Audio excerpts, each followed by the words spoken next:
Greetings and salutations. I'm the fallen angel Christopher Daniels. Hello, yes, Danhausen here, to tell you, deliver a very nice, very evil message, if you will. This is NXT superstar Dexter Lumis. What's up, everybody? It's me, your buddy, your pal, Scott Stanford. Hey, this is Big Sexy Kevin Nash.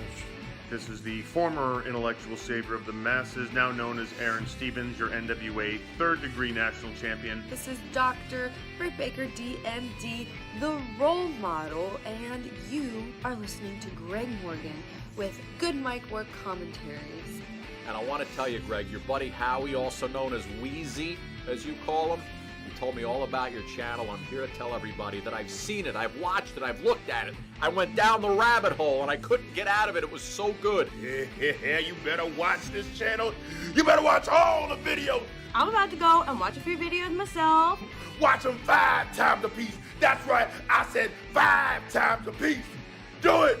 I know you've been a fan for like 40 years. I've only been doing it for 30, so I guess we were fans together there for 10 of it. Do it. He's not going to fill your head with bullshit. He's going to tell you real deal, what's up, and that's that. Do it. Good Mic Work is the place to be for all your wrestling information, guaranteed.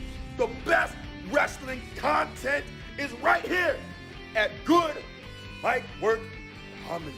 Good Mic Work Commentaries. Good Mic Work Commentaries.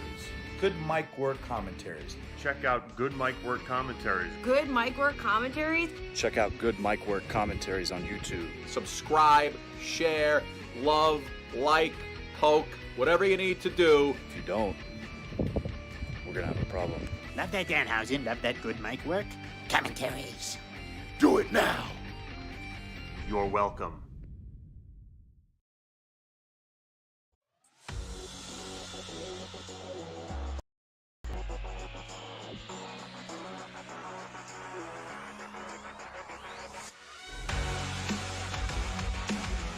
AEW Full Gear 2020 is in the books, and that was a damn good pay-per-view. Man, that thing was enjoyable from top to bottom. I hope you guys agree. And as usual, when we start out a stream, hit me with your letter or number grades in the chat. I want to get a general idea of what you guys thought about it, but I think they delivered tonight. This card on paper already looked great, and I was really looking forward to literally about like 5 matches. Looking forward to them all equally. Between MJF and Jericho and the tag title match, and Moxley and Kingston was going to be good, Hangman and Omega. There was, and Darby and Cody. There was such good shit on this pay-per-view, and they delivered, pretty much from top to bottom. Very few critiques of the show tonight, although I'm sure we'll find a couple. But for the most part, I enjoyed this night of wrestling. So I apologize for not being able to get up here earlier on in the week to do predictions. I was hoping I would get up here on Friday afternoon, but due to everything that was going on here in our country, it was just a little bit hard to get focused on something like that. Plus I had to work and things like that. So it was really hard to collect myself. So I figured I'd save it all and we just come up here and have a good, thorough review tonight. And in terms of if I would have done predictions, I had trouble like in my head even predicting these matches. If I would have done them, I think I would have gotten 3 matches wrong, which is a lot better than what I thought I was going to do, because a lot of these matches to me in my head in terms of storyline were toss-ups, and that's fun. The only thing I think that was a definite was Moxley retaining over Eddie Kingston. Everything else to me seemed up in the air, and that's what I like about pay-per-views like this. So they delivered all of the outcomes and the finishes, and for the most part I was okay with. And all in all, excellent job by AEW, the men and women there. Gave us an entertaining night of wrestling. Well worth my $49.99. That's for sure. Hello to everybody that's here in the chat. Look at this. Right off the bat, we got A's, A minuses, B, 9 out of 10. So, yeah, not a bad pay-per-view. If you ask me, I want to answer an early super chat that came in before we even went live from Divine Ricks. Thank you, man, for the $5. That tag team title match was a classic, not a bad pay-per-view tonight. That tag match was good. We're going to talk a lot about it. It was a long time coming. In my head, I was actually rooting for FTR. I don't really root for teams, really. At the end of the day, I rarely care who wins. But I wanted them to win, and they didn't. But that doesn't mean I'm upset with the Bucks winning. I think it's good for them. But I also thought there was enough story there to drag it out even longer to when the Bucks ultimately get to the titles. I even felt that way with the way Nick and Matt have been acting around each other. Matt seems to be taking the lead more in the attitude department, and Nick is hesitant, but he's there with him kind of thing. I almost thought maybe they were going to try to do a Bucks split or something and have that stipulation they can't challenge for the tag team titles anymore. So this gives them something to do. Maybe it's something they want to do as brothers before they retire, have a feud with each other, and then they can come back, reunite, win the tags down the road.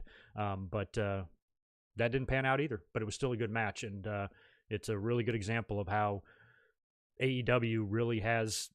It's not like the talent isn't there to have good tag teams in WWE. WWE just treats the division like it's an absolute comical joke, and they do that when they have 2, technically 3, sets of tag team titles under the company's umbrella. So I appreciate that from AEW, that they treat the tag team titles as semi-main events, at worst, and it was a heavily featured and booked and built-up match for the show, and that's good. You don't really see that a lot in WWE unless, the New Day have got something going on. That great match they had in the Hell in the Cell with the Usos and shit like that. But for the most part, AEW, they've got the tag team wrestling down because all these matches are always fun, they're always good, and the division's on fire. So anyway, all in all, I'm giving the show a very good grade myself. I'll probably go B+, A-, somewhere in there. Appreciate the Buck Mango Salsa 90.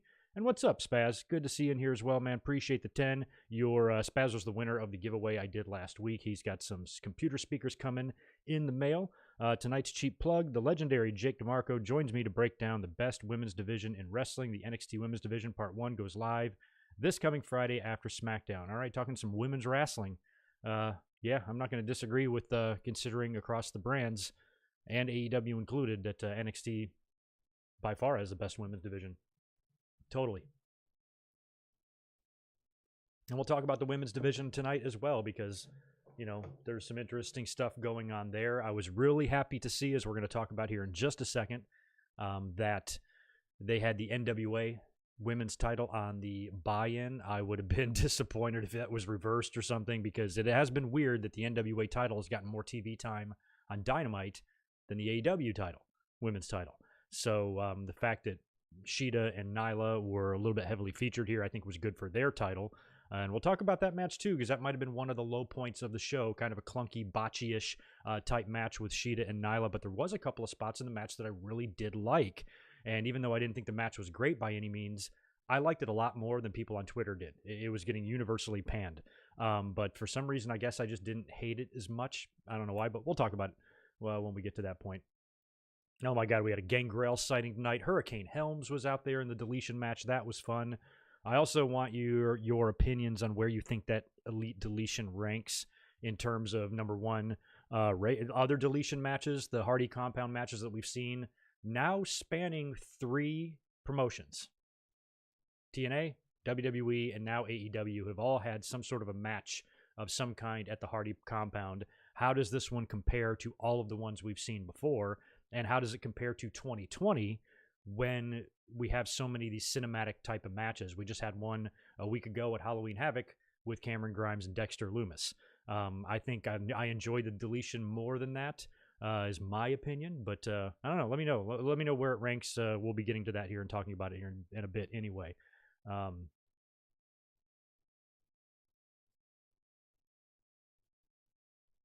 Yeah, Nyla was good. It was funny, too, during the match when I was thinking about, the outcome. Because in my head, I want Britt... That's why I'm glad Hikaru Shida retained the title, because I want Britt Baker to win the title, like, super quick now, like yesterday. So the fact that we still got a babyface Hikaru Shida with the title, this sets up, hopefully, them starting her in a feud with Britt Baker, and Britt wins, because I think with her personality right now, she would give the women's division the boost it needs in terms of a character, somebody out there cutting promos, who would have a story, who can be entertaining, who you actually want to see. Shida is great and everything, but there's no story around her. She's a lot like Riho.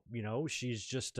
she's there and good, but there's nothing there. There's nothing to follow her. No reason to, really buy into her character or anything like that, where Britt Baker is, easily the best, rounded personality they have on the entire women's roster. But during the women's match, I was thinking to myself, Nyla is this big badass. She used to be champion. She lost the belt to Shida. So if Nyla does not regain the title here, what do they do with her? Does she continue just to be this ass-kicking heel now that she's not going to be in the title picture anymore? Because if she loses here, I don't think her deal with Hikaru Shida is going to continue. So I was wondering to myself, like, what are they going to do with her? And then after the match, we see Vicky turn on her, and I was like, oh, turn her babyface. That works too. So made a lot of sense how that all came together in the end. But anyway, just rambling, giving my overall thoughts on the show for right now, and we'll start getting into match-by-match results in a second. Just want to get a general idea of how the chat numbers are going to be tonight. We universally have a terrible turnout usually for AEW pay-per-views and stuff for some reason, so I'm not expecting 1 million people are in here or anything, but hopefully there'll be enough to make it fun. And please keep throwing me all of your opinions on the show tonight, because I'd like to get a read on it. From what I could tell from social media in terms of Twitter, everybody loved it. Oh, there's a... Oh, let me look at this real quick. Got a tweet from Jeremy, who has got me, it looks like he's got me on his big screen TV. That's awesome. I'll retweet that. It's pretty cool. Thanks for that, Jeremy. I never did a sound check either. Obviously, you guys can hear me because you would be saying otherwise. All right, good. I think we're in good shape here. All right. So, yeah, exactly. That's the thing. Now you know she's reborn. You know, after the match, you would think as a heel she has nowhere else to go, but then they do the Vicky thing, turn her heel, and she's got a fresh new, path, that she can go down and do like kind of a redemption story, and all of that. So,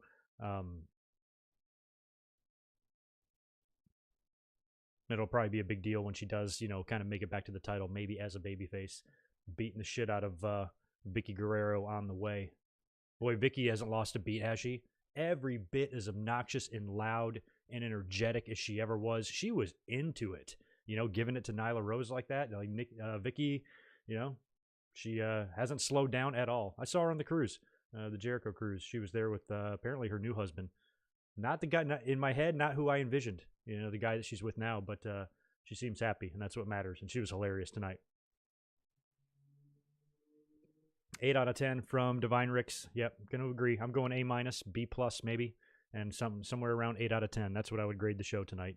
It was amazing. And granted, maybe I was in a little bit of better mood this week than normal, but even if I was in my worst, darkest place, I think that I would have enjoyed the show tonight. It was well done. So anyway, we'll cruise up here and start with the buy-in. Let me just type in one thing here before we get to that. Pardon me. Just have to adjust something. Come on. There we go. I just had to put the Moxley Kingston result into the thing there so I could have that for myself.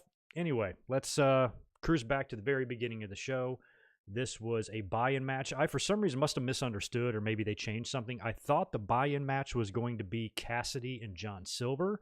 That was bumped to the main card, and I'm glad it was because it was really good. And they started off on the buy-in with Serena Deeb and Allison Kay.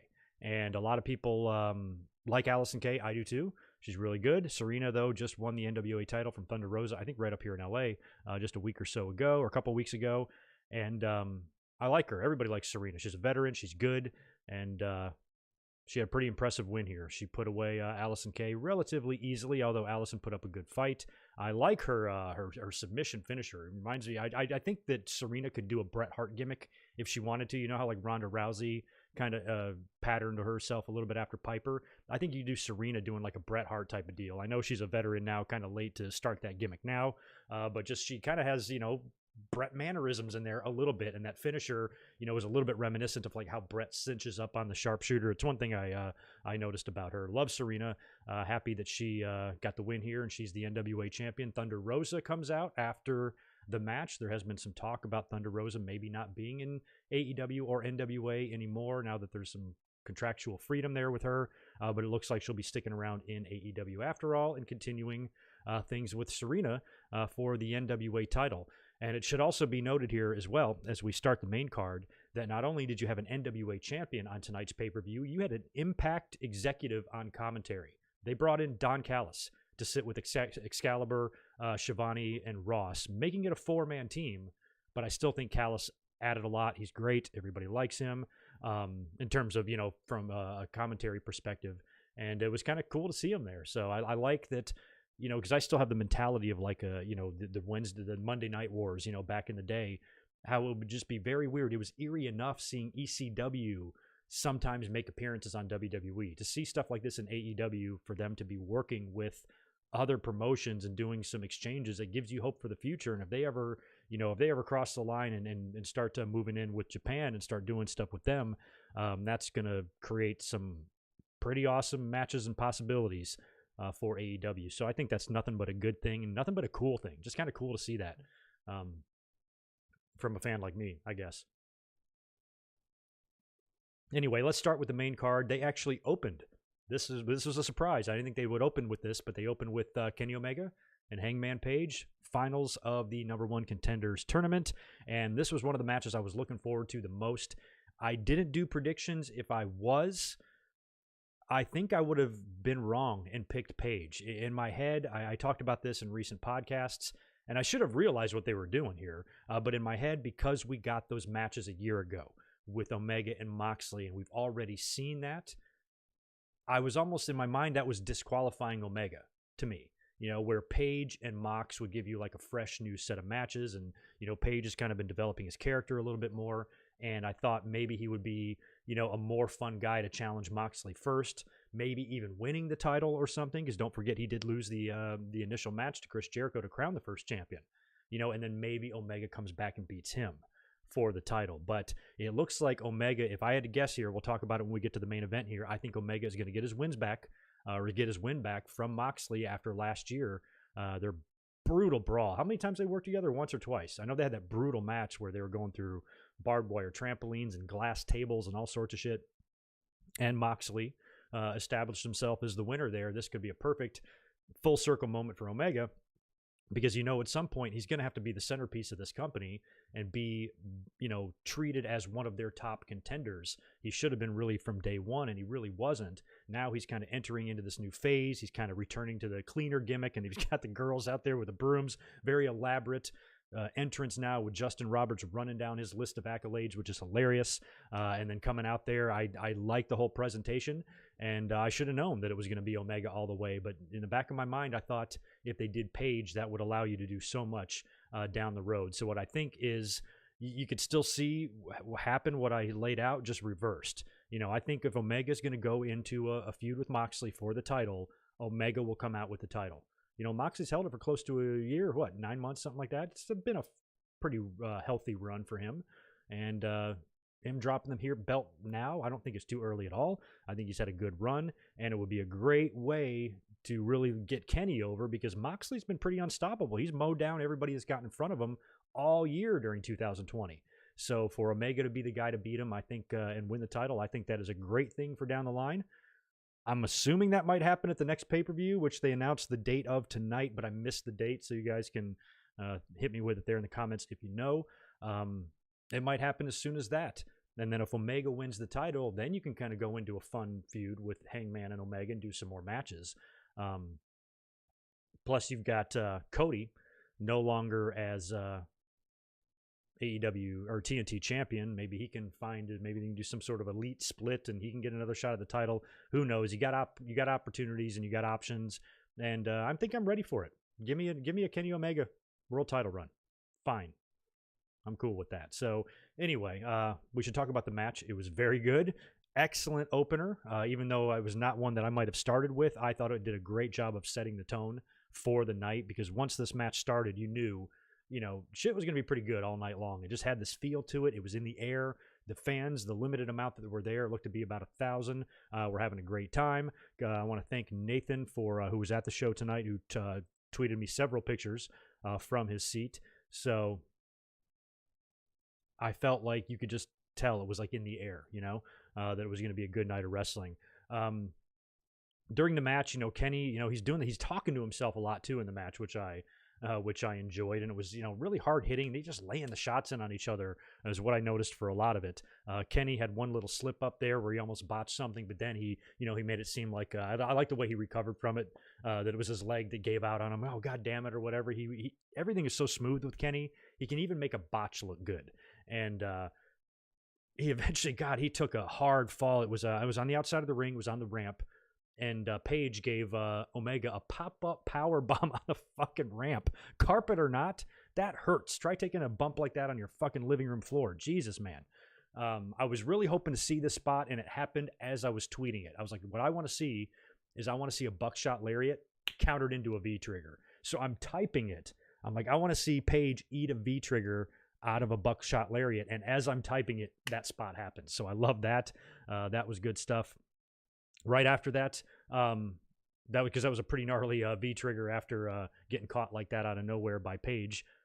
Kenny lifts him up, one-winged angel, down he goes, pins him, and that's the end of the match. Omega wins the tournament, and he's the new #1 contender. What happened here? When was I didn't have this written down. That must have been later. That must have been with the Bucks. Nobody came out after this, right? I think Kenny and Hangman, they didn't do a shake of hands or anything like that. And Kenny would come out and join the Bucks later on in the ring. So I don't think the issue is over. The camera spent a lot of time on Paige after the match. He seemed dejected. He seemed very disappointed. They really focused in on his face and his reaction and his demeanor. So I think that's going to mean something on TV. And he's either going to... I hope they don't do this. I hope they don't make this loss a reason for him to continue his drinking problem, on TV. I enjoy, alcohol to a certain extent in wrestling, like with Steve Austin, when it's done in a fun way. I don't enjoy it when it's done like Scott Hall or Road Warrior Hawk or anything like that. So I don't want them to turn him into an alcoholic and, make him crazy or make him crash a car. Same thing with Jeff Hardy. Like, I don't like any of that brought into it. But if it's, Stone Cold, or if it's a guy who just drinks pitchers of beer and comes out to the commentary desk with bourbon and has a good time, that's more fun. So I hope this doesn't lead Hangman down the road of despair where he has to fight out of it and redeem himself or whatever, or maybe he goes down a really dark place or tweaks up his character even more. But I think he's entertaining the way he is. And I guess it just depends now how we see his reaction on Wednesdays after this. But congrats to Omega. I'm ready. I'm ready for Kenny to get on the map there. And like I said, if he's the one to face Mox, I think Kenny's going to win. Next matchup was fun. Like I said earlier, this is the one that I thought was going to be on the buy-in. I must have just read wrong. But it was Orange Cassidy taking on John Silver, #4 of the Dark Order. Silver is just ridiculously entertaining. He's hilarious every week on TV. Everybody just loves him. And I'm glad he got a pay-per-view match here because this was really fun. This was one of the matches that I didn't really question too much, based on how Cassidy's been treated, him even coming out on top of out of a 3-match feud with Jericho. He ain't losing to John Silver. But it was a surprisingly more fun match than I thought. #1, because of Silver's charisma and how great he is. This guy should be a GM on like Raw or something. He'd be great. Really cool spot in the match where Silver rips the pockets out of Orange Cassidy because he's doing a lot of his spots with his hands in his pockets. Even JR is calling out how athletic he is. Oh man, a guy like this doing nip-ups and drop kicks and shit like that. And Silver rips out the pockets and holds him up to the camera, which I thought was great. That's like unmasking a luchador, man. That's some heavy shit. In the end, though, Cassidy wins with a big orange punch followed by whatever his other finisher is called, and got the win. But it was a hard-fought match. There was even a spot... oh, no, that was the Darby match. Excuse me. I got the spots mixed up. It was more competitive. I mean, Silver really kind of took Cassidy to the limit. But in the end, you got to put Cassidy over in that situation. But it was a fun match. And like I said, it just kept the ball rolling on... no hiccups so far. The pay-per-view was off to a great start. And then it would get even better. TNT Championship up next. Cody Rhodes defending against Darby Allen. And if you noticed, I said Cody Rhodes. So happy for Cody. After Dynamite on Wednesday, when the show went off the air, Cody talked to the fans, cut a promo, and said that he can officially use the Rhodes name again. I don't know how that came about or who to thank. But if it is WWE saying, all right, we're going to stop being dicks, thank you for WWE for not being dicks. I kind of thought, because we heard the story where Cody, the trademark lapsed in March. WWE or Cody filed a trademark to gain control of the Rhodes name.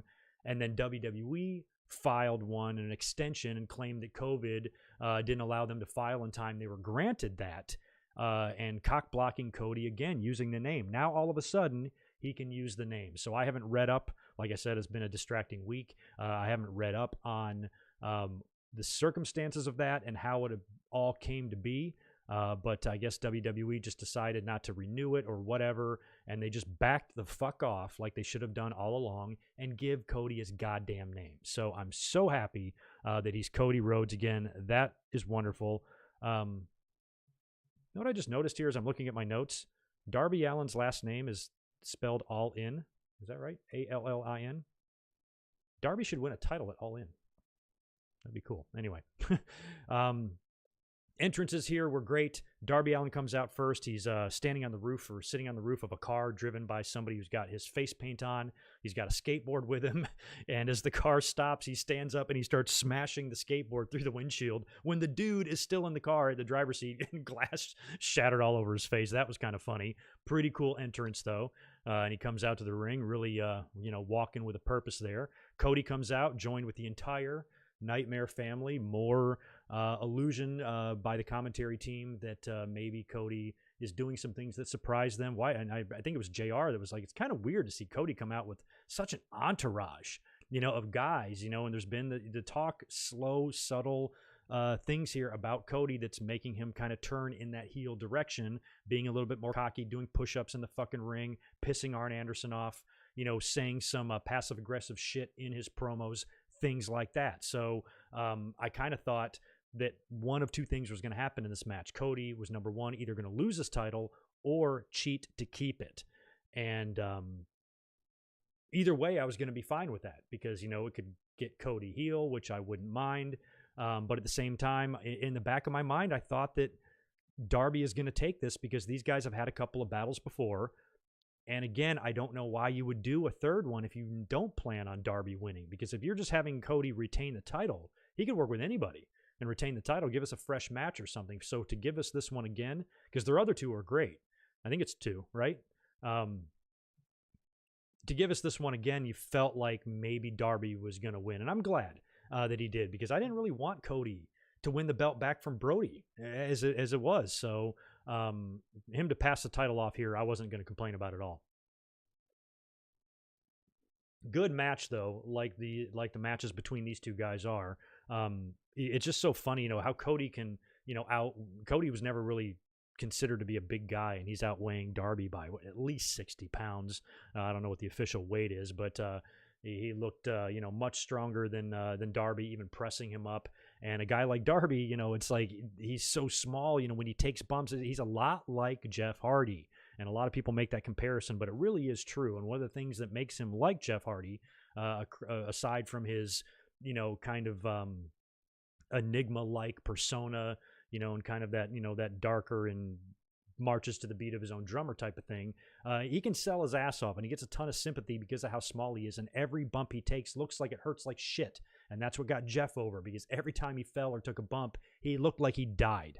And Darby was having a lot of the same issues tonight. I loved the spot, probably one of the best spots of the whole match, if not the best. Cody puts him in a hammerlock, lifts him up almost like in a belly-to-back suplex position, and then throws him forwards over the top rope, with the hammerlock still, with Darby's arm still pinned behind him from the hammerlock, and he lands right on his fucking arm on that ramp. And somebody as skinny as him, guys like us, we could snap an arm real easy if we fall like that. And the fact that he was able to land on his arm and not severely hurt himself, I thought was a great spot, and it looked sick. After that, Cody really goes after the arm hard, works it over. I'm probably going to have to give the nod to the best spot to the incredible top rope crossroads that Cody hit onto Darby. I thought that was the finish. He had him up there. They got positioned. It wasn't even too, when you're going to do a big spot on a top rope or off a cage or something like that, sometimes it takes the wrestlers way too long to set it up to where what's going to happen, and it doesn't look realistic because it's so planned and choreographed, and you got to be in such cooperation with each other, and plus if it takes too long, looks like shit. They got up there relatively quick, and Cody was able to get that on, and he hit that fucking crossroads off the top, and they even showed you I love the overhead camera that they use. They showed a replay from that angle. It just looked incredible. But as Darby fell and hit the mat, he went rolling all the way to the side of the ring near the ropes. Cody goes to pin him, but Darby's got like his foot on the ropes or his foot under the ropes or something like that, breaking up the pin. And then Cody made a couple of mistakes as well, being a little bit cocky, doing some push-ups in the ring, like I said, shit like that. In the end, Darby, he hits a coffin drop. So I guess he just regains control on Cody. Cody's down. He goes for the coffin drop, and this immediately reminded me of that match they had like a year or so ago that I complained about at the time when Arn joined Cody. It was so unrealistic because Cody got the win by countering the coffin drop by putting his knees up. And he put his knees up, and I think he crucifixed Darby in for the pin or whatever. But what was funny about that is when Darby was going up to the top rope, Arn Anderson jumps up on the apron, starts shouting at Cody to watch for the coffin drop, and then Cody puts his knees up. And I'm like, this is why the Arn stuff makes no sense, because Cody's a veteran. Cody is in the ring with Darby Allen. If you're in the ring with an opponent, what's your job? Study their fucking moves and be prepared. Cody, being the son of the American Dream Dusty Rhodes and a true professional and a veteran in the business, should already have his homework done. He doesn't need Arn to tell him to put his fucking knees up. He should have the coffin drop scouted. And I always thought that was strange. So when Darby went up tonight for the coffin drop, I was like, oh shit, is Cody going to put his knees up? He didn't. He hits the coffin drop, but only gets a near fall. Cody kicks out at the very last minute. In the end, I kind of like the finish here. Darby, after a sequence of moves, just catches him in a quick pin.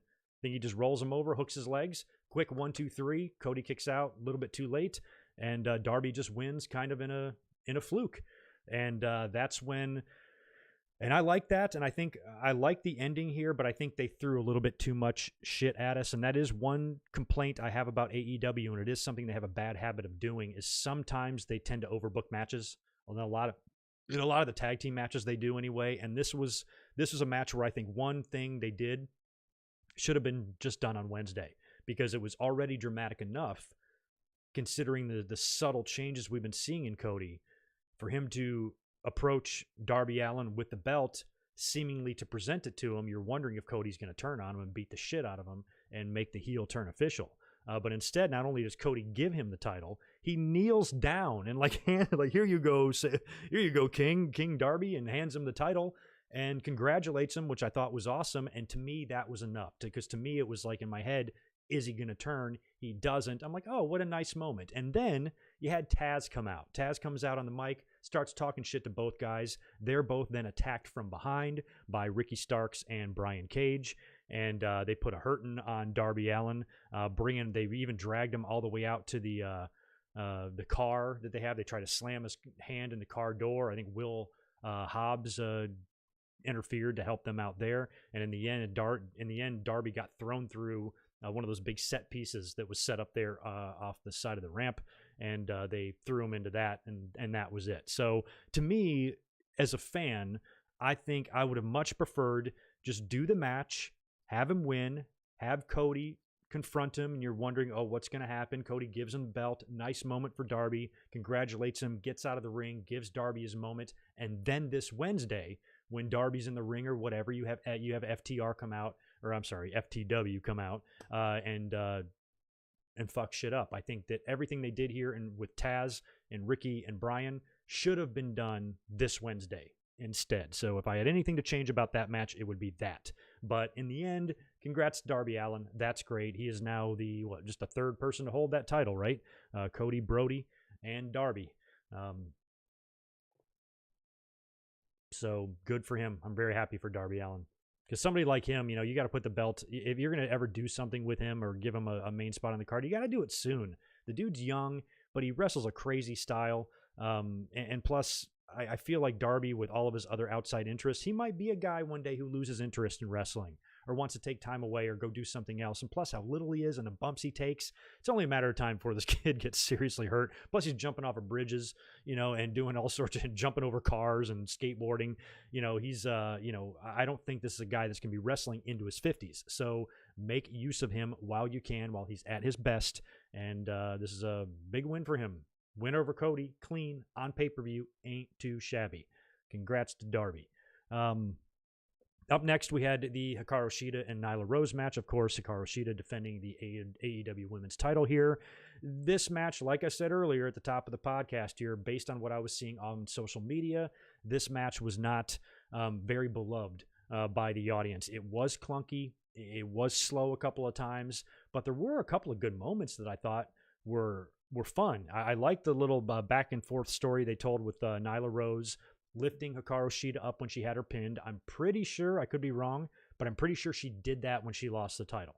I think she had Shida beat, and then she did that shit, made the mistake. Shida came back and beat her. So I like that she did. There was a great spot where Shida actually executes a standing suplex on Nyla Rose, which can't be easy. I don't know what Nyla weighs, but she got to be going on, 250 or something like that. So that's pretty impressive. And like I said, when Nyla had Shida down, she lifts her up. And then after that, Shida and Nyla this was a crazy spot for these two ladies to do. They find themselves on the top rope, and Shida hits a top rope fucking Falcon Arrow onto Nyla Rose. And as soon as she hit that spot, I'm like, that is it. Shida retains. She goes for the pin, 1, 2, 3, and then Shida picks up Nyla Rose, and she's got this amazing look on her face. Like, I was invested by that point. That's one part of the match that I thought was really good, because that I didn't expect. I'm like, wow, look at Shida being a badass. And I thought that might backfire on her, where she'll make the same mistake Nyla Rose did, and Nyla will catch her, win the belt back. But instead, what this whole situation did is really, I think, give Shida a new dimension to herself, where I haven't seen this badass side of Shida. That was a badass move, doing that to somebody twice your size.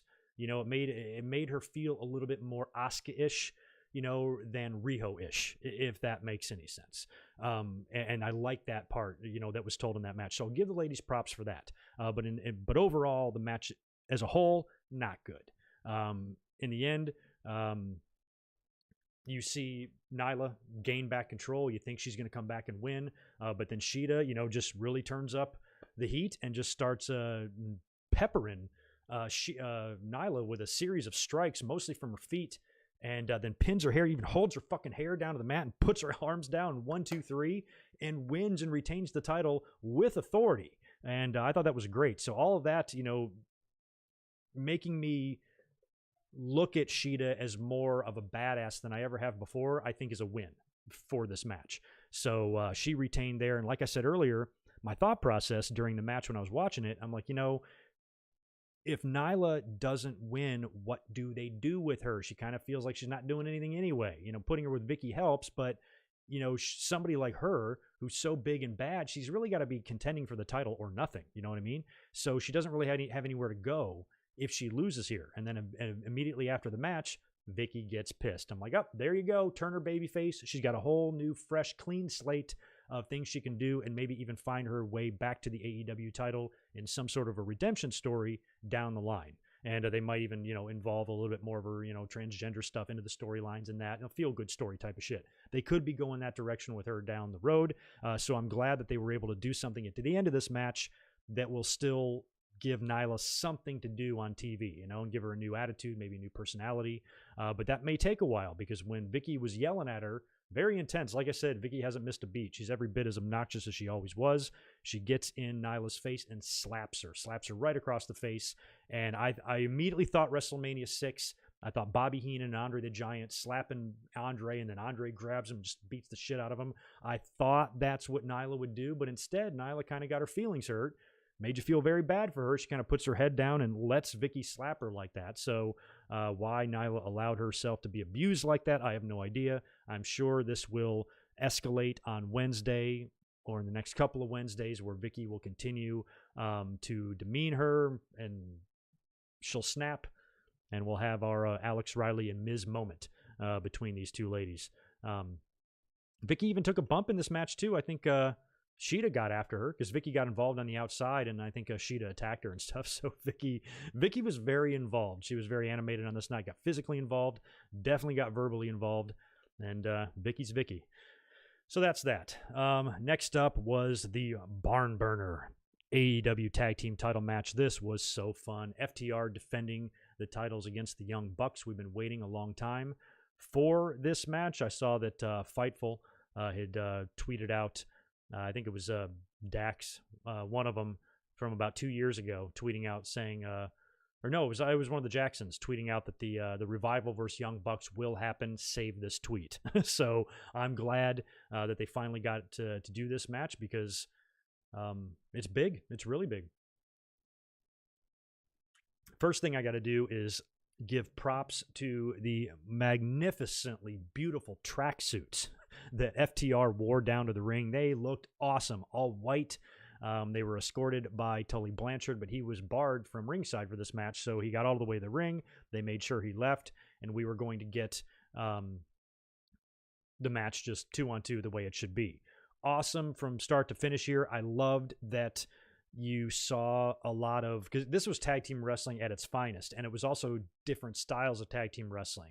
You had the more independent, Japanese, high-flying, luchador, crazy type of style that the Young Bucks, imply in their work, and then you have more of a classic tag team that do pattern themselves a little bit after teams like maybe Tully and Arn or Heart Foundation or Midnight Express, teams like that. And it's a difference in styles and philosophies, which makes it so great. Plus, it's all being tied into their storyline as well, which is even better. They really hyped this up and did a good job of hyping this up, not only on TV, but in the video packages. And it's just the fact that AEW cares about its tag team titles is so refreshing to me.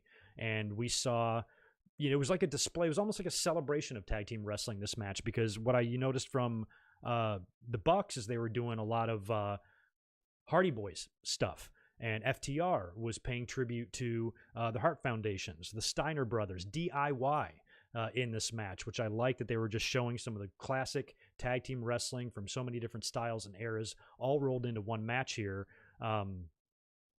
And it was just fun all the way around. Now, I don't know what happened to Cash Wheeler. He cut his hand or something like that on the outside of the ring. The camera panned away from him for a while they took care of him. They wrapped up his hand. Looked like he was bleeding pretty good. I missed the spot on what he did there. I don't know where he hurt himself, but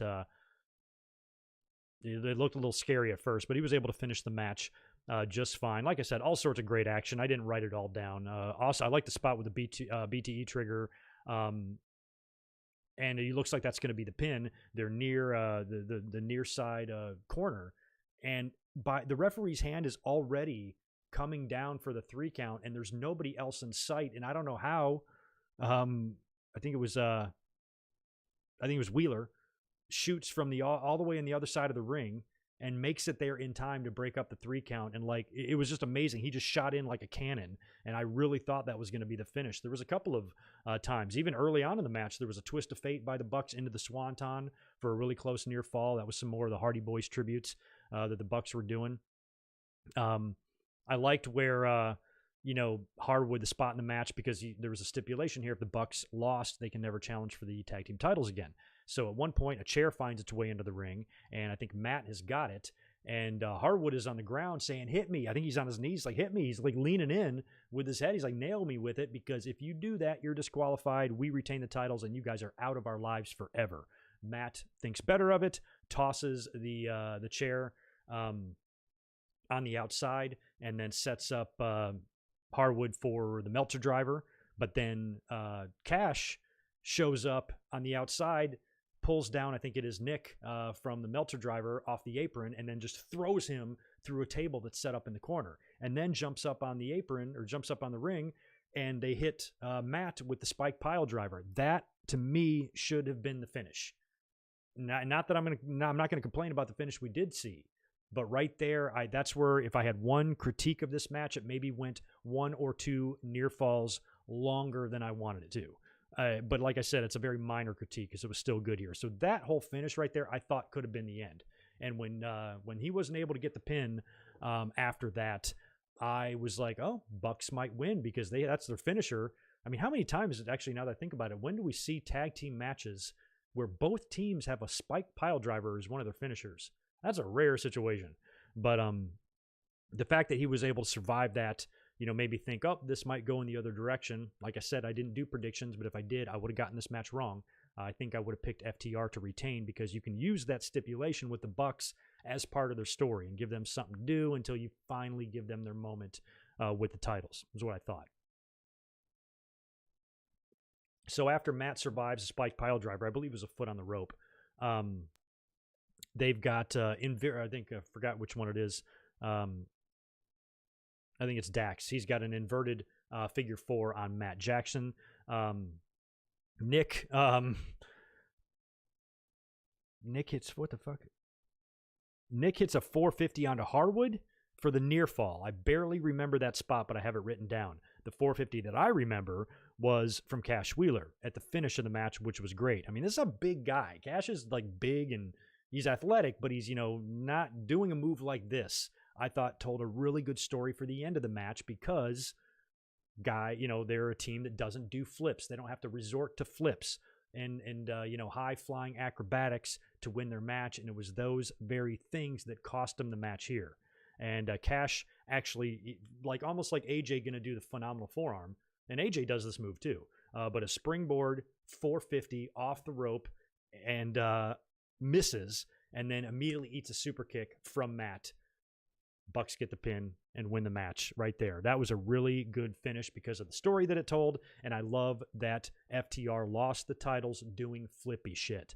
That's cool. So I had no problem with the finish there. I thought it was great. This whole match from top to bottom was very good. It was a great showcase of tag team wrestling and shows you why this division is better than anywhere else, at least in this country right now, because of how the tag team titles are treated. It's not all about talent.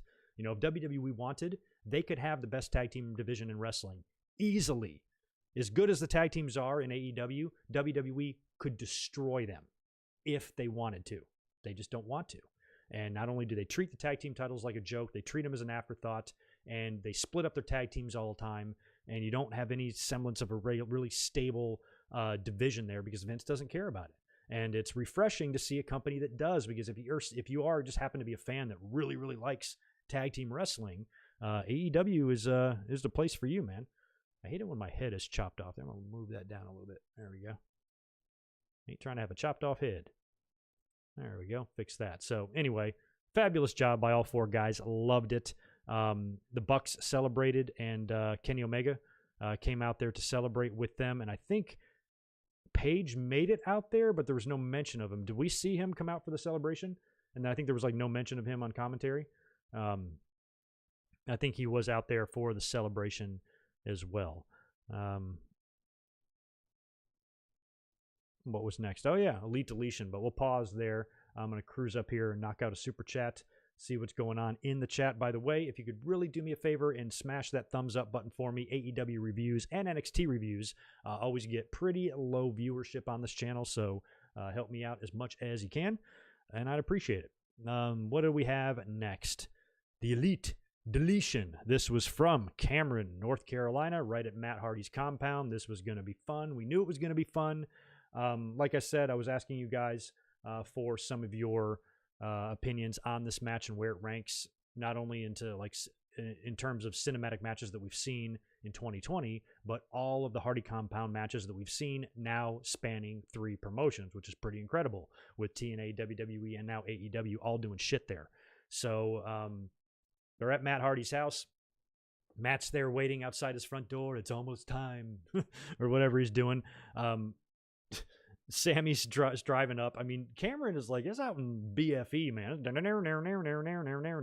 So he's driving that golf cart down this dark road. I'm like, Sammy, be careful. You're a pretty boy. Your butthole is in jeopardy. Be careful out there, young man. So he drives up in his Spanish God golf cart. In my head, I just envision him driving that from Florida all the way up to the boonies in North Carolina. That would have been fucking hilarious.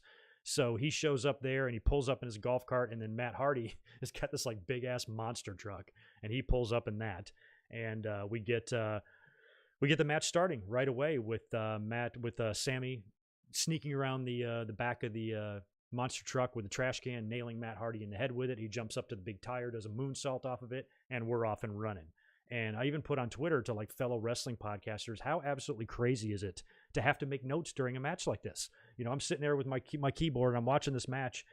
If I were to die and somebody just stumbled across my AEW notes and they only read the notes from this match, they would think I'm going crazy. Oh man, he must have been crazy before he died, because this is gibberish. This is nonsense. It's just words thrown together with no rhyme or reason. That's the way it looks when I'm typing this shit down. when I'm typing about Senior Benjamin and shit like that. It's fucking hilarious. So anyway, they have a ring there after they battle around the yard a little bit. It's revealed that there's actually an actual wrestling ring in the yard there. They go brawling through the woods a lot, and they find themselves in the ring, and that's when Santana and Ortiz show up. And they show up out of nowhere to kind of interfere. Then they start busting out the Roman candles. Matt Hardy gets one, and he's shooting it off at everybody and shooting Sammy with it. Sammy gets a hold of one and starts firing back. They do a really good spot. Fucking hilarious. Sammy falls in like a pool of mud, and Matt Hardy is shooting him with the Roman candle. He's approaching him, and he's like, "Get up, or people are going to think this is a mud show." Loved that. Then it gets really nuts. We already saw Santana and Ortiz. They show up, and then out of nowhere, we get Gangrel, David Heath. They even called him Gangrel on AEW. Showed up. And so did Hurricane Helms. I love Hurricane Helms. He's my fucking favorite. He lives right there in North Carolina. He was let go by WWE earlier on this year with the big COVID layoffs. And he showed up. I'm really surprised, too. He can be the Hurricane. They were calling him the Hurricane. He wore his whole WWE Hurricane outfit. I thought that was great. So it just started getting real crazy at this point. Private Party, by the way, was also there. So to me, in my head, I envision like all of these guys staying at Matt Hardy's house and having like a big slumber party where they're all like laying spread out across the living room floor of Matt Hardy's house. And then like Rebby brings them like snacks and shit. Here you go, boys. Here's some more cookies. But Rebby doesn't seem like that type of woman. She probably get it your own damn self, you lazy bastards. But I kind of envision one big fun, happy slumber party there with all those guys. That's what I like to envision. One of those guys would build a fort, probably Ortiz. Ortiz would be the fort builder in that slumber party for sure. So you got Hurricane in there. It was great, too, because Hurricane came back like 2 or 3 times. He got tossed in the lake by Sammy Guevara and then comes back as like the Clark Kent reporter and approaches Sammy Guevara, and then he throws the Clark Kent version in the lake, and then he comes back one more time as the Hurricane, so that was fucking hilarious. He winds up... They find themselves, everybody's brawling in the ring. So the ring that's in the yard, you see Santana and Ortiz and Private Party and Gangrel. Everybody's brawling in the ring, and Matt and Sammy start going off on their own, and they find themselves in Matt's like barn or warehouse or the other place that has another ring in it, and the rocking chair and all that shit. We've seen plenty of stuff filmed there before. So they're now fighting in that ring, and that's where they do the finish since they're by themselves. Like I said, there's a ceiling on that place. It's not very high. They get Sammy gets a table in the ring. He puts Matt Hardy on the table, and he climbs up to the top of this very tall ladder, and he can actually touch the ceiling from the top of the ladder and swantons Matt Hardy right through the table, but only for a near fall. Matt Hardy actually kicks out. They do a finish on the outside. I think it was a spear where they're in the ring, and Matt, I think, tackles Sammy. They go through the ropes, kind of like I missed the spot, but I think it was like the Mick Foley and Edge WrestleMania 22 flaming table spot, kind of like that. But the camera didn't show them fall and hit the ground. You just saw them fall on the outside of the ring. And when the camera goes over to where they're laying, you see a big pool of blood underneath Sammy's head, which I guess explains why they didn't show that spot, so they could set up the blood deal. He's also bleeding from the mouth as well. The finish was gnarly. My God, you got Sammy's. It was really well done, and it looked good too. And poor Sammy with his busted up head, he's now face down on the concrete, laying there completely unprotected. Matt grabs a steel chair and gives him the one-man concerto to his head onto the pavement. Close-up shot of it, looked pretty good, and brutally and viciously puts an end to the feud and pins Sammy Guevara. He then is joined by Private Party, and they load Sammy into a trash can, one of those big, like Rubbermaid plastic trash bins that you would wheel out to the curb for the trash man. Put Sammy in one of those. They wheel it outside, load it into a truck where Senior Benjamin is waiting behind the wheel to take Sammy to the dump. So poor Sammy had a rough night in Kakalaki, but they panned away as it was all over. You see all the guys celebrating together as Rebby plays the piano. So I think they salvaged this here because the Matt Hardy and Sammy feud seems like it has been one train wreck after another. I like the feud. I really like guys with Jericho and Matt working with young guys like this. And I'm a big Sammy Guevara fan. I've spoken highly of him. He's awesome. And I think it's cool that he was working with Matt in a storyline like this because it can be fun. But they had so many hiccups. You know, they had the botch that Sammy did where he gashed up Matt Hardy's face with the chair. You know, and then they had the terrible match on pay-per-view where, you know, a lot of mistakes were made and it was not a good look for AEW, you know, ending the match like that when Matt is clearly concussed and severely fucked up and allowing him to call an audible and finish that match the way they did. Big mistake. Even though on paper this looks like it could be a fun feud, it's just been a disaster so far. So I think they cleaned it up here. They did a really good job. Like I said, I wouldn't rank this as the best deletion match or the best cinematic match that we've seen all year, but it was probably better than some of them that we've seen, and I liked it just fine. And like I said, the finish was good. So anyway, Elite Deletion gets my vote. I remember it was just a little bit over 4 years ago because I remember it was the summer of 2016 because I remember where I was living at the time, and you guys were all tweeting me and giving me YouTube comments. Good Mike Rook, you have to review. What was it? What was the first one? It was either the Ultimate Deletion or the Final Deletion or something deletion. The first deletion that he did. And you got to see this. It's crazy. You got to review it. I did. I enjoyed it. And I became a believer from that day forward that these things can be really goddamn entertaining. So good job there. Fun match. And like I said, they were on a fucking roll, man. I mean, they had a little bit of a dud there, maybe, with Hikaru Shida and Nyla Rose. But other than that, shit was on, man. Really good. Thank you, Barry, for the $2. Hardly any of the fans were wearing masks. All the camera cuts that I saw, I thought they were. But yeah, that's Florida. Big surprise.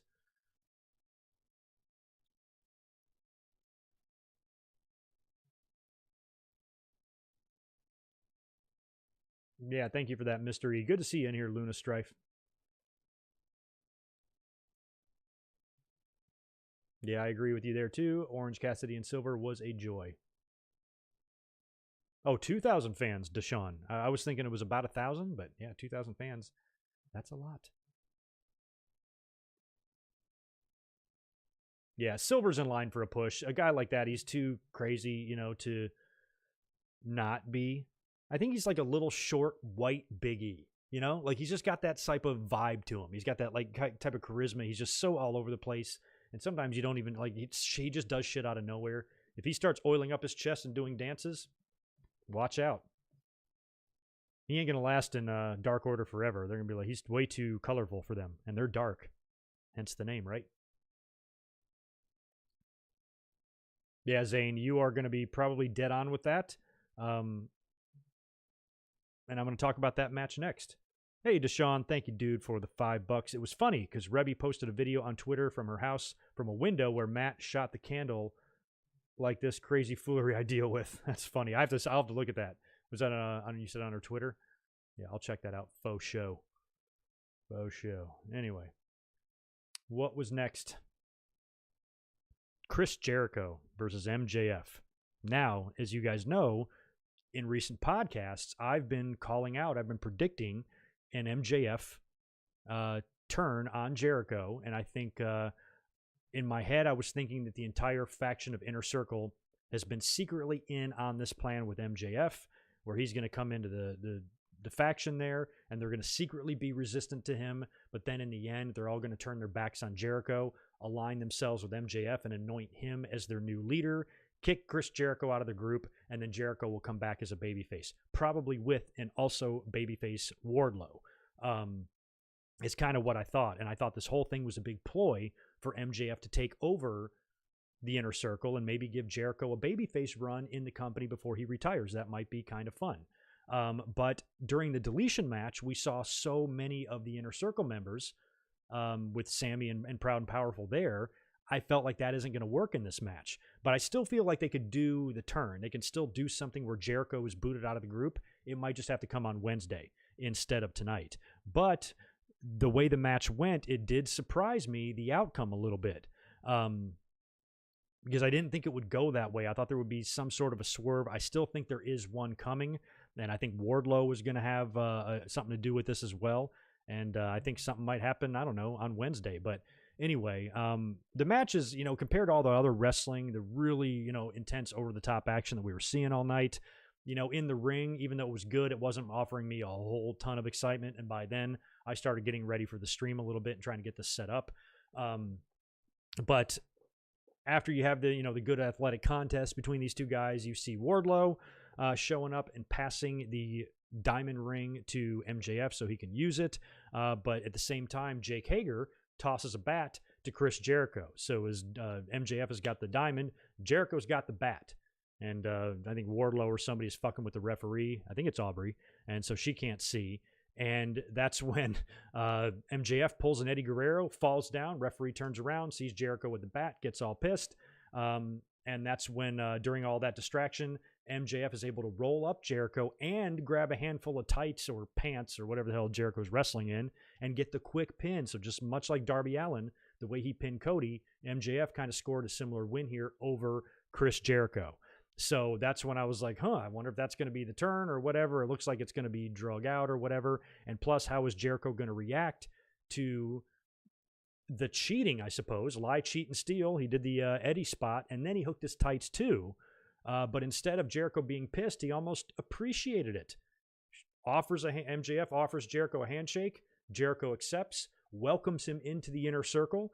And Jericho, MJF, Wardlow, and Hager all celebrated together and left the ring together as BFFs. That was hilarious to me. So I still think there is much more to this than meets the eye. I think not only is Jericho going to find his way out of Inner Circle, because you can't have a personality like Jericho and a personality like MJF coexist in the Inner Circle. It's just like the Nation. MJF is The Rock. Jericho's Farouk. And I think that turn is going to wind up happening. It's just going to be a little bit longer than what we thought. So I think on TV now, you're going to have Jericho, offer his congratulations to MJF and all of that. But I think MJF with a couple of snide comments, yeah, that's because I beat you or whatever. He might say some things to kind of irk Jericho a little bit, just being the cocky bastard that he is. He might not even mean to say anything derogatory, but he will. It'll piss Jericho off. But I think, like I said, in the end, they might kick out Wardlow first, because I think this is an excellent way to turn him babyface, is with this. He's not going to stay in the Inner Circle. So I think maybe he gets booted out first, and then Jericho does. And then maybe Jericho and Wardlow can kind of come back together. You can have some tag matches, Jericho and Wardlow versus MJF and Hager. Shit like that. I don't know. But Hager seemed to be firmly on the side of Jericho in this, helping him out, tossing him the bat. But I think when you see what's happened with Jericho lately, he lost 2 out of 3 matches to Orange Cassidy. He dropped the AEW title back in February. Here he is losing to another young star in MJF. You could have the storyline that the Inner Circle is losing faith in Jericho. He's lost a lot of matches. He's not the strong leader we thought he once was. He's looked more weak lately than strong. Maybe it's time to fire him and bring on a new leader and somebody else to kind of steer the ship. Or they could disband the Inner Circle altogether. But, to me, it feels like they're kind of recreating a similar situation to the Nation of Domination when The Rock started getting noticed. And then it became more of his faction than Farouk's. They kicked him out the night after WrestleMania 14, and that was it. So that's kind of what I think they're going to do here in the future. It just might take a Dynamite or two to get it done. Before we get into the main event, let me knock out Zelius Ward, a nice $5 super chat. Appreciate it. Been following you for about 8 years. You're the smartest wrestling YouTuber. Keep it up. 8 years. Holy shit. Man, I want to be in my 30s again. Man, I want to be 35 again. That'd be awesome. But appreciate you being here for so long and your loyalty. A lot of you guys are like that. So many of you have been with me for a long time, and I appreciate that a lot. All right, that leaves us with the main event. Jon Moxley defending the AEW title against Eddie Kingston. The irony of this main event is it's the only match, literally the only, well, maybe aside from Cassidy and Silver. Aside from that match, those are the only two where I was 100% sure I knew who was winning. As much as I like Eddie Kingston, as much as I was happy for him to get this pay-per-view main event, something that he has long earned and has been a long time coming for him, he still ain't winning the title.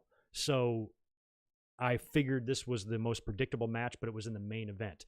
And much like Roman and Jey Uso, even though that outcome was predictable as well, you wanted to see how it was going to happen. And that's why this match, I think, was so special. Eddie Kingston's promo work has been ridiculously good in this whole thing. It always is. But, man, was he going balls in on this one, man. Their little face-to-face, nose-to-nose shit they were doing on Wednesday night was weird and uncomfortable and awesome all at the same time. Love the video package treatment here for both of these guys. Really focusing on their history together, how they came up in the business and the different paths they took once they split, with Moxley going in one direction and Eddie going in another, and Eddie changing, and them being so close at one time, and Moxley promising his mom that he'd take care of him and shit like that. All that, I think, set up. They did this in a really short amount of time, because it's not like fans have been aware for 20 years about the history between these two guys. A lot of people, including Jim Ross, who said so on commentary, wasn't aware of the deep history between these two guys. So they had to be able to set that up for the casual fan that doesn't know this. And I think they did a good job of that in a really short amount of time, and told a great story here. I put on Twitter prior to the pay-per-view starting that I was really happy for Eddie Kingston, but I really hope he's careful, because I feel like a guy like this is his time to shine. This is his pay-per-view main event. He's got to let it all hang out, and if he's ever going to get violent and nuts, he might get a little too violent and nuts and wind up sawing his own fucking leg off. So the fact that it was a brutal match, extremely brutal. I almost think it was a little bit less brutal even than Moxley and Omega, and I thought they were going to outdo that. I thought Moxley and Eddie were going to outdo what Moxley and Omega did a year ago, and that's what scared me. But, they kept it relatively okay. I don't think they're going to get any complaints this time around from a match this brutal. Everything starts in the ring, of course. It is an I Quit match, by the way, which makes it even more awesome. A barbed wire baseball bat makes an appearance pretty quickly into the match. Moxley is the first to bleed with his head all gashed open. Mox also takes the barbed wire to Eddie's head, who's also bleeding from the mouth, and he's kind of there's a good close-up of Eddie where Moxley's, just grating his forehead with the barbed wire bat while he's bleeding from the mouth. It's all over his teeth. Great visual, very brutal. Really good spot here. This is when I thought Eddie might be taking it too far. He starts just ripping some of the barbed wire off the bat, and he wraps it around his fist, and then he just nails Moxley right in the head, and then mounts him and just starts peppering him with unbelievable shots with his fist wrapped in barbed wire. That was great. Just punching the shit out of poor John. Yikes. Thumbtacks, of course. They're not gonna go this match without having a thumbtack appearance. So you dump a bunch of those all over the ring. Moxley takes a bareback suplex onto those thumbtacks, which was awful. So now you got blood, you got tacks sticking in guys. The ring is a dirty mess. And in the end, Moxley hooks in his choke on Eddie. I thought it would take a little bit more than this, kind of. He really wrenches up on it hard. Eddie, I'm not 100% sure if he did say I quit, but I know he tapped out. So I thought maybe I was envisioning, what's the John Cena Rusev match where he pulled off the turnbuckle and then just put him in the STF and wrap, or maybe that was Umaga, the Umaga match from like Royal Rumble 2007. I thought it would be something a little bit more dramatic like that, to where Moxley is just pulling back. Eddie won't give up, and he's just pulling, and Moxley's screaming, and he's covered in blood. Kind of like a combination of Austin Brett at WrestleMania 13 and Cena Umaga Royal Rumble 2007. Something like that is what I thought it was going to take. But in the end, it's just kind of like his regular choke. I don't think he had anything else wrapped around his arm to intensify that, and Eddie submitted. So Moxley retained the title. Great match, violent. When I envisioned what this match would be like in my head, pretty much exactly what I thought.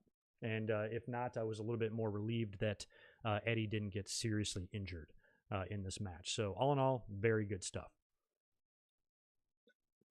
And all in all, very good pay-per-view. Very little to complain about here. And I loved how they set up an Omega and Moxley match right away as Moxley's celebrating. Moxley looks like he tried to help Eddie Kingston up.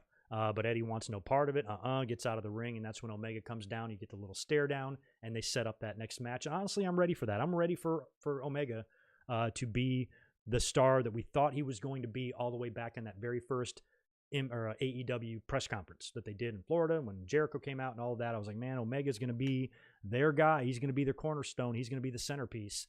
And it just took a while to get there. They used Jericho first to help get the company on the map, give him some name recognition, having Moxley come in, hold the belt for a while. Now I think they're going to make the turn and, put the title on Kenny. And if they do, well, no, Cody lost the belt. Because I was about to say, had Cody not dropped the belt tonight, you could have all members of the Elite, except for Paige, I suppose, with a championship.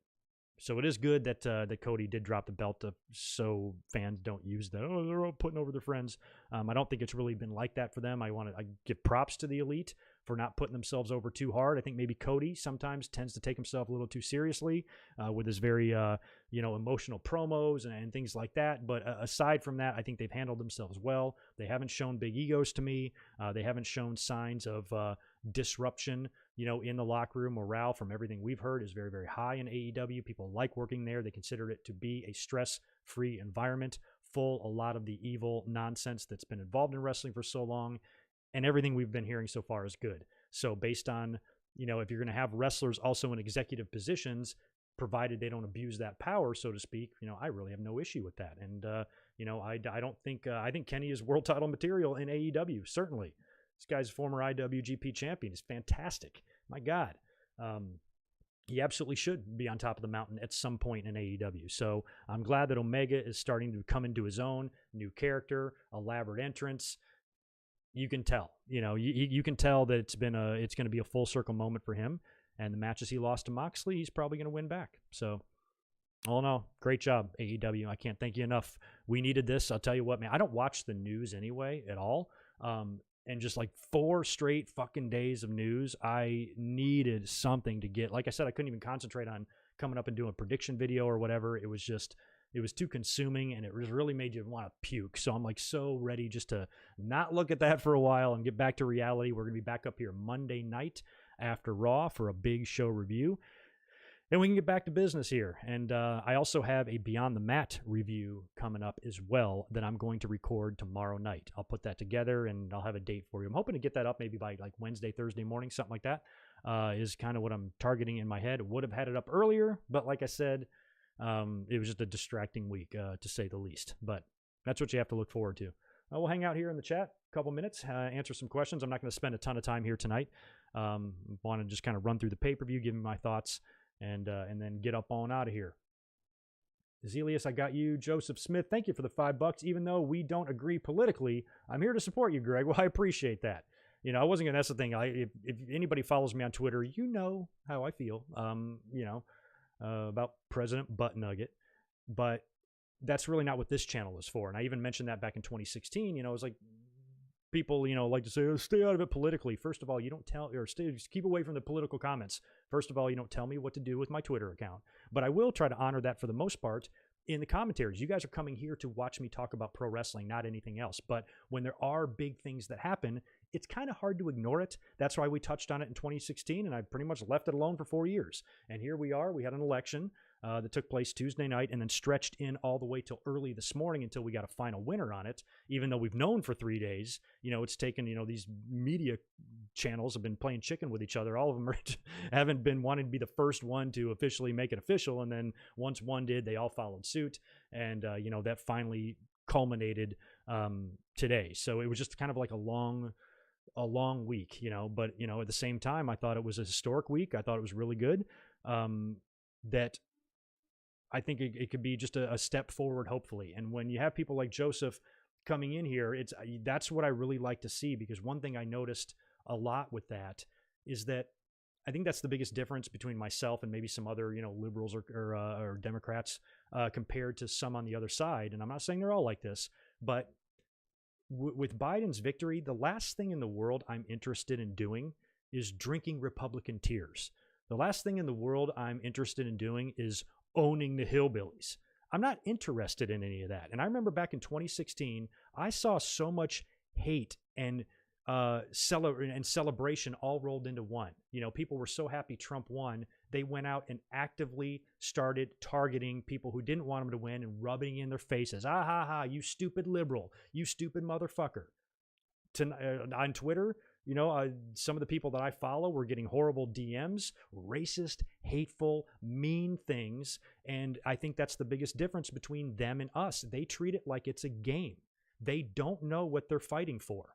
You know, they vote because they are annoyed by people on the other side. You shouldn't even be worried about them. Think about the country and what's best for us. You don't want Donald Trump to win because really deep down in your heart, you think he knows what he's fucking doing and talking about him and talking about. Any idiot with 2 eyes and 2 ears knows that he doesn't. What you're voting for is because PC and liberal people annoy you. And I think that's a stupid reason to vote. And I'm not voting because I don't like people on the other side. I'm voting because I don't like that dumb motherfucker that's been president for the last 4 years. That's why I'm voting. And if anybody is as obnoxious and stupid and as ignorant and as soulless as him was on the Democratic side, I would want them gone too. I wouldn't pretend to support them. I wouldn't enable them when they're clearly full of shit and delusional and spit out lies more often than the rest of us pee. I would call them out for that. So the fact that that can't be done on the other side is what I think is the biggest difference. And it doesn't matter. Like I was joking about this the other day with my friend. I'm like, whatever problems you have with Biden. And honestly, he wouldn't have been my first choice. Bernie was mine. I'm no huge fan of Biden. I'm a lot more fan of Kamala than I am of Biden. But for me personally, and like a lot of Americans most likely, we weren't necessarily voting for Biden. We were voting against Trump and trying to get away from these attitudes in the party of fuck your feelings. And shout out to a friend of the channel from Wrestling with Regret, Brian Zane, who put it perfectly on Twitter the other day. He goes, these assholes took a 4-year victory lap.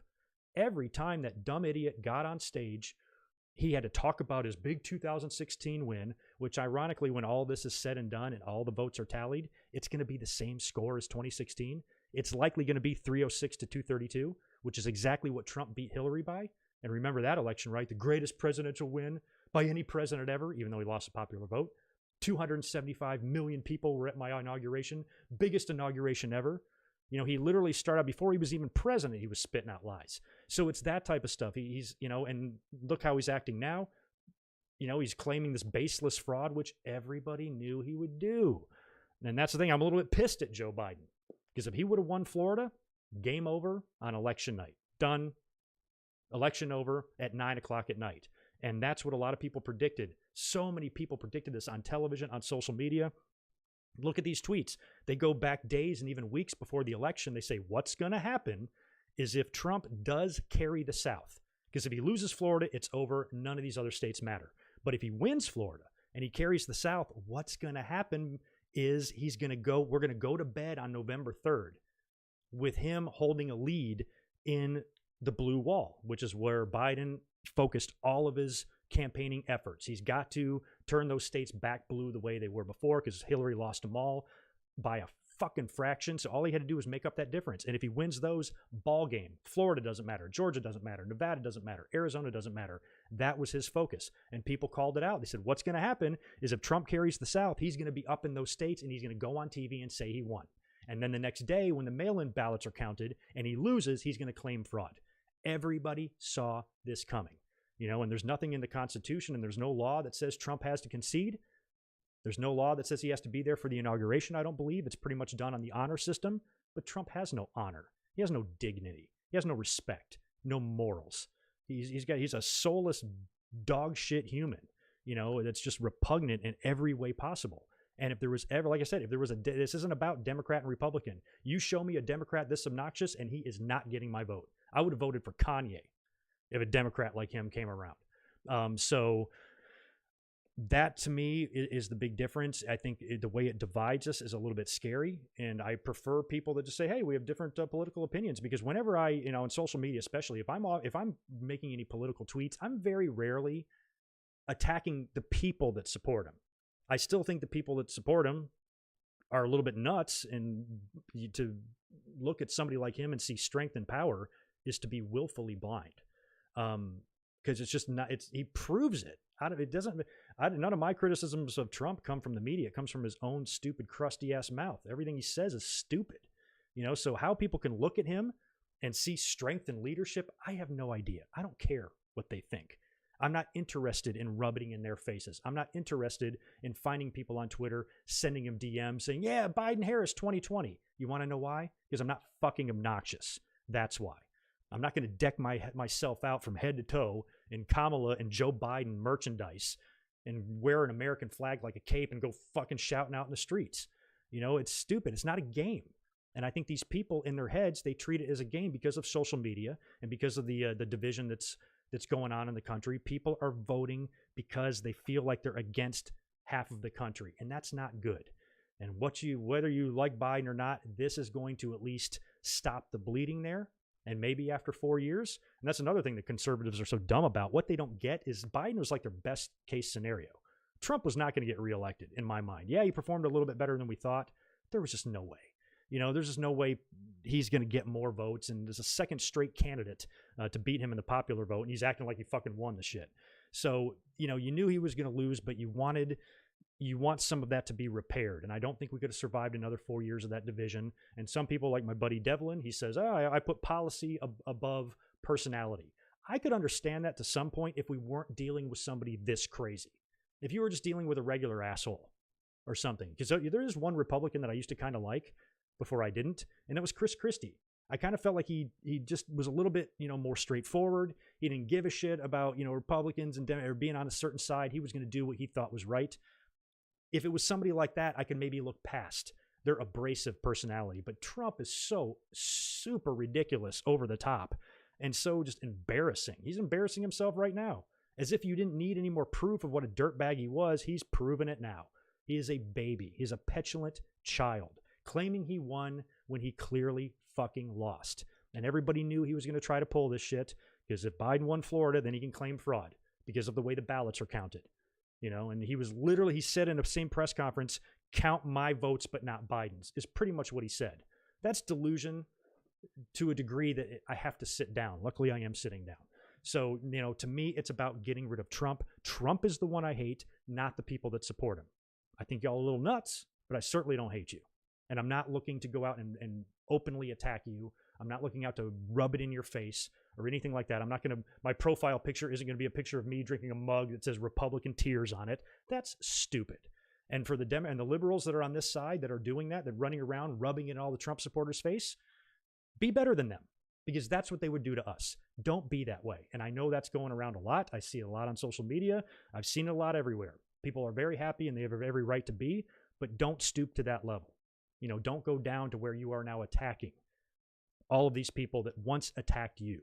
Try to be better than that, and maybe that can help curb some of this division that we have. So if you are somebody that is very happy about Biden winning, continue to be happy. Celebrate it. Toast with your friends. Even make as many social media posts as you want, as I do, about how much you hate Trump and how much you're happy he's gone. But just don't direct any of that towards any of the supporters themselves, because I think that's what adds to the division. That's what adds to the war, the unrest. And that's why you have to worry about having National Guard being called out to protect cities so people aren't fighting in the fucking streets. And that's another reason why I think Donald Trump is such a piece of trash, because unlike, you know, he's immediately doing all this, inciting his base, making them believe, because they'll believe anything that comes out of his fat trapper, that there's some fraud, and then they're going to go out and be violent and shit, you know? Like a fucking caravan that was trying to run the bus off the road in Texas and shit. Like, this crazy shit, you know? So I just say be better than that. Be cool. And even though you can be very happy, you know, you got to understand that, you know, this was really about removing somebody that was unqualified and should have never been elected to that office to begin with. From now on, we can talk. You can support whoever you want. I don't care, because you're never going to have somebody as awful and as morally bankrupt as him in office. No matter what dipshit the Republicans throw at us in 4 years, it doesn't matter. They can't be worse. Which brings me to my criticisms. If anybody wants to criticize Biden, there's just one response to it. Our last president was Donald fucking Trump. Debate one. You've lost your right, because that's not going to stop you from shutting up. It's not that you don't have a right to complain. You can complain all you want about Joe Biden, but nothing is going to be taken seriously. Because to criticize him and support a maniac that is so clearly out of his mind to a, you know, cosmic level, just an unbelievable, unimaginable degree of somebody being that crazy and that full of themselves and that capable of, you know, being so horrible. To me, it was just about getting him out and nothing else. So if anything, that's my message. Like I said, I'm not here to rub it in anybody's faces. I'm just glad that it's over because it was disturbing, that somebody like that, and we were a laughing stock. The entire world laughed at us, laughed their asses off at us. Look at this buffoon that they elected. Every country hated him. And then it made us look like idiots. So now we can repair that. And now we can go back to having two dirty politicians, because there's also that. There's also that going on. Oh, they both suck. The lesser of two evils. That does not apply here. Nobody is worse than him. So in upcoming years, in 4 years, you can say that. Oh, it's lesser of two evils. I don't care. They both suck. Fine. You can say that all you want. If you try to pull that shit in 2020, there is no worse than him in terms of how he makes us look. And if all you care about is policy and economy, that's fine, but that's not worth the reputation and the integrity of our country, of being people that are free to do what they want and not divided and together, and we fight together, and Trump was never going to bring us together. And Biden, I think Republicans should be happy because he's one that's likely to work with them. Him and Kamala have some very different interests. She's a little bit more like radical, as they say, left, which just not wanting to die of climate change, I don't think makes you radical, but that's the way they classify it. So the fact that Biden is going to work with the other side, and they're going to work he's got a better chance of actually working with him. Even though that melting candle, fucking Mitch McConnell, will probably block anything he tries to do, I think he's got a better chance of accomplishing that than somebody like a Kamala would if she was president, or a Bernie would, or something like that. So, I think we're going to be able to take a breather now and just say, okay, let shit happen in Washington the way it happens. At least I can take peace and comfort knowing that we don't have a delusional maniac with the nuclear codes. That's enough. And the next 11 weeks is going to be funny because Mr. Meltdown is going to continue to be a petulant little bitch about this for the next 11 weeks. He has no leg to stand on. Any lawsuit that he filed is going to be thrown out, and he will not be president. He's got nothing.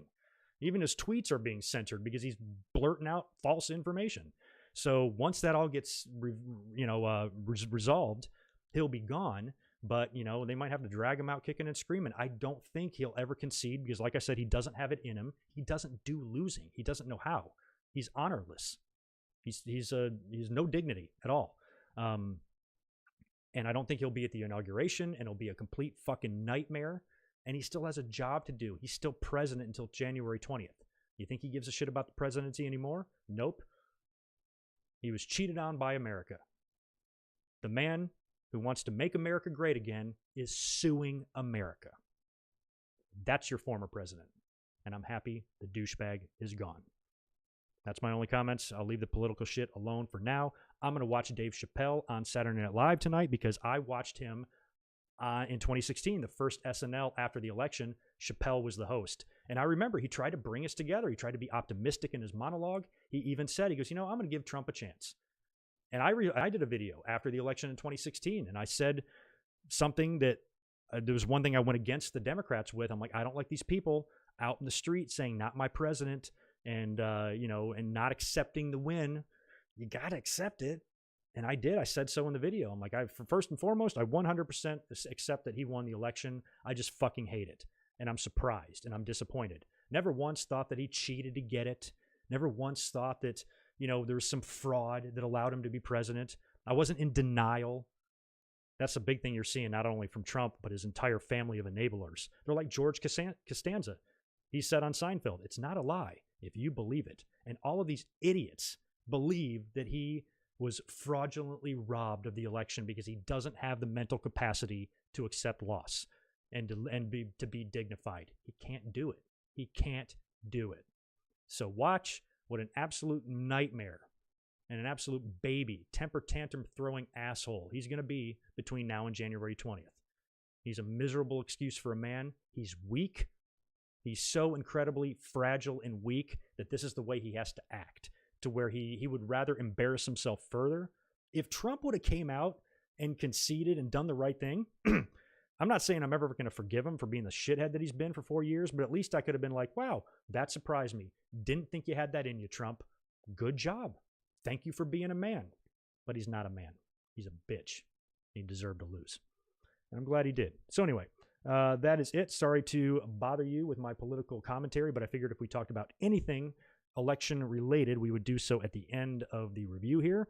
And from then on, you're not going to hear much from me. Like, all I cared about was getting rid of Dum Dum.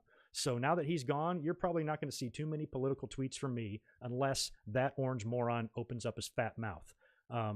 If he keeps just running his mouth, I'll probably, shit on him a little bit, and I'm definitely going to take the time to enjoy this win for them. I've been waiting for it for 4 years, but in terms of my commentary channel, you're not going to hear any more political stuff at all. And as far as the Twitter, it's going to phase out as we get closer to January and I can fucking breathe again. So anyway, that's that. You guys have a good rest of your weekend. Hope you guys have a great, excellent Saturday night and Sunday, and then meet me here, same time, same place, on Monday night immediately following Raw, and we'll do a big, juicy show review.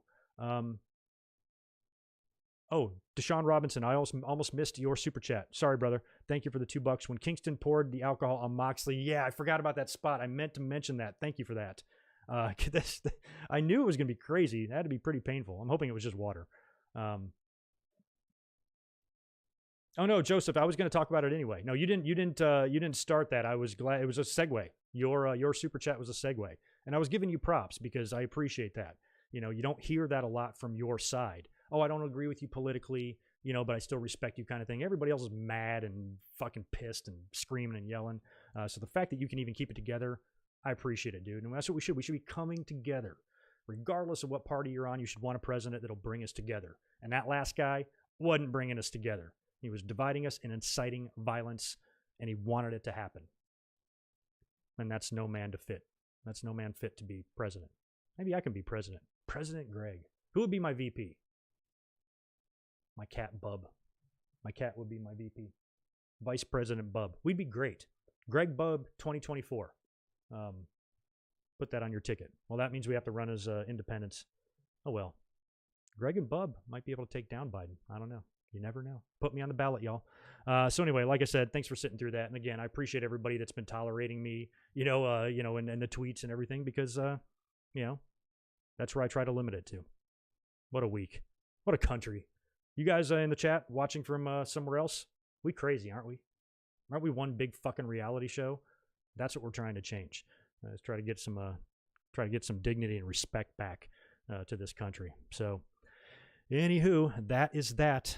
Let me know all your comments if you're watching this after the fact. Let me know what you think about the pay-per-view in the comments below. I'm going to put the audio to this up on the podcast site, so you'll be able to listen to the review later on if you would like. And so check that out. And again, thank you so much for joining, and I will catch you on Monday night. Y'all be good.